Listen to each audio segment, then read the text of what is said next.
I am John Morris. I'm the director of the Orleans Baptist Theological Seminary program here, and it is my honor to be here today to give you a small idea of where we came from as far as educating people in prison. In the middle 90s, there was a new warden at Angola State Prison in Louisiana, and he had a real challenge because Angola was known as the bloodiest prison in the United States. It was the largest concentration of the most violent inmates of anywhere in the United States. Had a prison population of about 5,000 people. And Warden Kane wasn't sure what he was going to do to change that prison.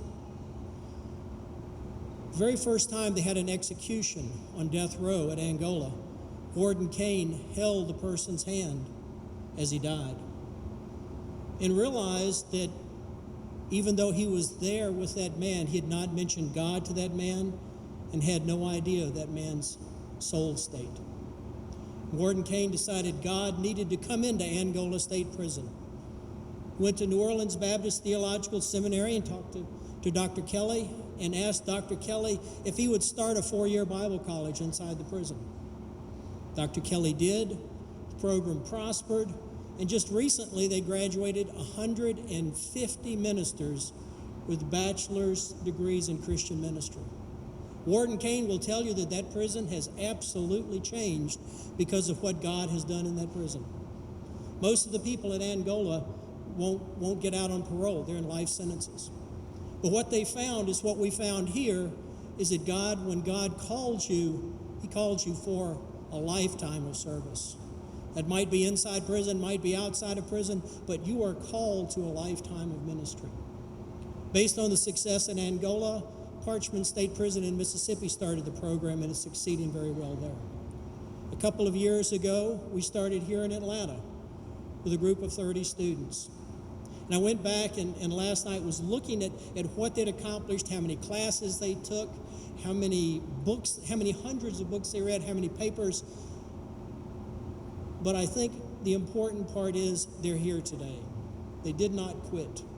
They studied, they learned, they stretched themselves more than they thought they could be stretched. But they were responsive to God's call. And I want to congratulate them today. Now, not only these men worked, but a lot of people before classes even started worked. And if Miss Oob would join me at the podium today, we'd like to recognize those people. Miss Oob.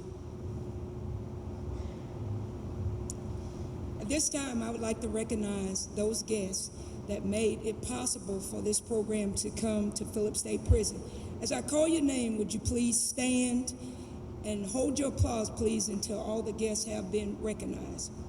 Commissioner Brian Owens, General James Donald, Mr. Timothy Ward, Chaplain Doug Simmons, Mr. A.J. Sabri, and we have some guests that could not be here today because of previous scheduling problems, and those would be Warden Burl Kane from the Angola State Prison. We have Mr. Tony Henderson and Dr. Alfreda Dunlogan. If you would, just join me giving them a round of applause.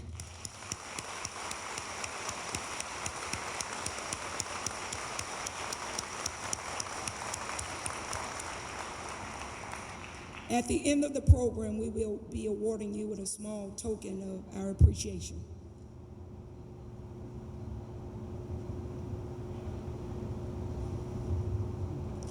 It's an honor to introduce the Commissioner of the Georgia Department of Corrections, Commissioner Brian Owens. He began his career in the criminal justice system as a parole officer, achieving the rank of Chief Parole Officer in Fulton County. Commissioner Owens worked in various leadership positions within the Georgia Department of Corrections, including the head of the Office of Planning Analysis and Assistant Commissioner. He was appointed Commissioner to the Georgia Department of Corrections in January of this year. He's a UGA graduate and is married to Sherry and has 2 children. He comes to the leadership position with a standard of excellence and a commitment to our staff and to making Georgia a safer place. Please join me in welcoming Commissioner Brian Owens. Good morning. And my words will be brief. I'm really looking forward to some diplomas being handed out here in just a minute. And that's what we're here about today, to celebrate you men. And family members, I wish you could have the view that I have right now and see the smiles on these young men's faces. Every single one of them looks a little bit nervous, but every single one of them has a big smile on their face. So thank you, Nobits, for what you've been able to accomplish. Thank you, General Donald, for your original vision. And thank you, team members here at Phillips State Prison, for allowing us to introduce this program and celebrate the graduates today. My closing remarks will be simple. Even though I address you today wearing a suit, and underneath your robes you have an inmate uniform, under God's eyes we're all his creation and all equal today. Congratulations, men.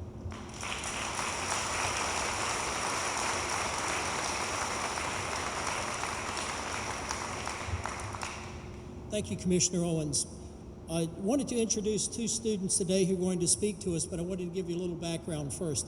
The way New Orleans Baptist Theological Seminary does its Extension Center education is not based on a freshman, sophomore, junior, senior kind of class structure. We teach classes in a repeating cycle. So anytime you enter that cycle, you can enter at any point, you go through the complete cycle, and then you graduate with a degree. And today we've got the distinct honor, if you notice, all the class is sitting together. So we have people who are graduating today with an associate's degree, and then we will have some more people who will be graduating along with this class December of next year with a bachelor's degree. But everybody goes through the same classes together. This is a unit in the seminary.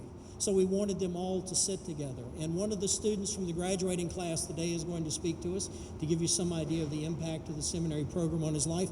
And one of the students from the graduating class next December is going to speak. But what I want you to understand, and what these guys understand perfectly, is that there is no one graduating today that didn't depend on somebody that's not graduating today. There's no one that didn't have to. One of the interesting things about this program is we've got 30 students and 8 computers. I don't know if you've ever tried to go through college and use a computer, but you have to work together. So it's been an exercise in spiritual formation for us to figure out how to use those computers together. But so this is a team.